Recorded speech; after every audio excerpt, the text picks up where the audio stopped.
Coucou, salam et shalom. Vivre dans une fusion de biologique et digital, vivre pour toujours dans l'Internet, cette solution nirvana pour vivre éternellement.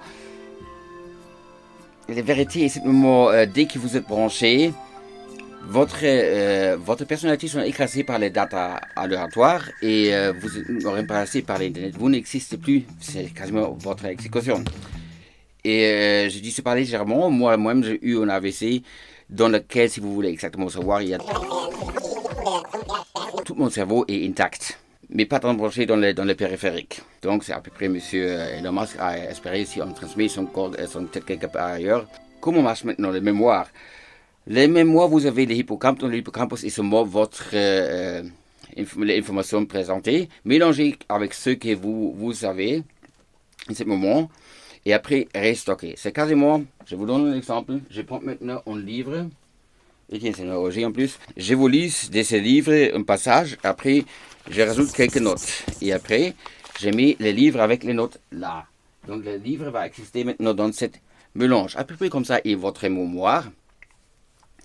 Imaginez, maintenant, nous avons dans un cerveau, on peut estimer, j'ai regardé une fois, c'est à peu près 1 million de gigabytes, c'est une pétabyte. L'Internet a à peu près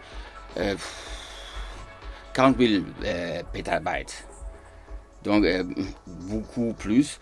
Vous avez quasiment votre cerveau, vous avez une mémoire, même si vous mémorisez votre mémoire tout ce que vous savez, ça sert après mélanger avec tout l'Internet, c'est-à-dire ce qui est chez vous, et vous avez votre information, c'est 0,0052%. Et le reste est mélangé, c'est-à-dire les plus importantes parties du mélange, c'est pas vous. Donc ça se répète plusieurs fois et vous êtes simplement overwrite. Vous êtes plus là. Les solutions de Nirvana n'existent pas. Après, il y a cette idée qu'on peut peut-être vivre plus longtemps par un remplacement par un avatar. Disons, maintenant, là, pour faire comprendre pourquoi ça marche pas comme dans certaines séries. Imaginez-vous maintenant.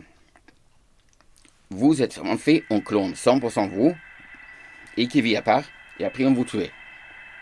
On vous tue au moment où le clone sorte. Peu importe, le clone, c'est pas vous. L'information, c'est à peu près la même chose. Même si on pouvait isoler votre information, on a seulement une copie de vous qui va se vivre. Vous-même, vous êtes morte. C'est plus cruel. On laisse vivre comme ça et vous êtes congelé. Vous pouvez regarder que quelqu'un vit à votre part, avec votre physionomie, et vous n'êtes plus là. C'est ça, qu'est-ce qui va au mieux par si on peut isoler. Mais en vérité, dès que vous êtes connecté à l'Internet et vous faites un échange total avec les informations, après quelques fois se souvenir de quelque chose, vous êtes plus là.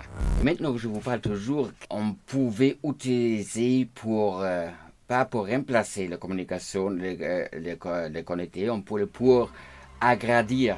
Par exemple, vous avez peut-être souvenir parce que c'est seulement fait certaines secondes que l'Internet a maintenant, on estime 48 000 pétabytes. Un cerveau humain normal, on estime 1 pétabyte.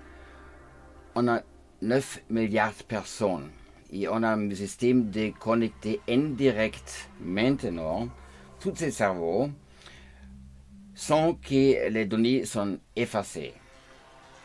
Et l'interface, ça s'appelle parler. Bon, cette interface, bien sûr, aussi a mis au genou toute dictature, par exemple dans l'Est de l'Europe. Toujours, on s'est rigolé à nous théistes qui on croit en Dieu et parce que c'est rationnel d'utiliser un système qui marche mieux. Donc, si c'est rationnel, si ça marche mieux, apparemment, ça doit être vrai, comme les bicyclettes de Mars. Mais maintenant, vous voulez quasiment tout lui qui vous observe décide qu'est-ce que vous pensez de bien ou non, c'est un mot Klaus Schwab. Et le problème de surveiller milliards ou milliards de personnes est que ça devient assez complexe. Vous avez par exemple, seulement en France, vous avez déjà 60 millions pétabytes à observer à place de 48 000. Et je ne crois pas que vous faites aucune erreur, mais à ce moment que vous faites une erreur, qu'est-ce qu'on va faire? On va facilement effacer par votre système les erreurs. Donc, quasiment plus sophistiqué, tout ce qui s'est passé est mis en échec toute dictature socialiste, aussi avec les vacances payées, Kraft durch Freude, ça s'appelait à l'époque, ein Topf für alle, chacune a de nutrition, und préparer le monde pour y vivre, quasiment Lebensraum, qui était rien d'autre que massacrer les gens.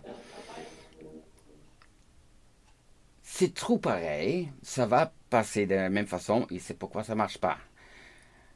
Et je sais, c'est assez grave. Maintenant, si vous êtes à place de M. Klaus, vous devez comprendre, votre QI suffira pas pour gérer tout le mondial. Ce sont que 9 milliards de pétabytes.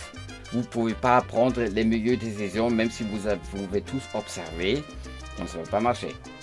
Vous avez une erreur et cette erreur va s'agrandir et on voit ces systèmes, par exemple avec les systèmes de surveillance de Jacques Villard. La Chine a fait l'expériment, vous voyez, il y a maintenant énormément de dégâts et il appelle ça toujours donc si vous savez par exemple pas très bien gérer l'eau et après il y a une inondation, vous pouvez appeler l'inondation naturelle. En fait, c'est pas. Et toujours, il y a un petit truc qu'un virus échappe d'un laboratoire ou qu'il y a une station nucléaire qu'après 60 ans, jamais les refait. C'est le cas d'Antchernobyl de Fukushima. Voilà. Et c'est mondial. Pour ça, je fais l'explication en 10 secondes que c'est comme le début de Windows 98, seulement en cette cas à la place de bytes, on prend le vie des gens. Et ce sera fini. Et l'idée de pouvoir survivre, non.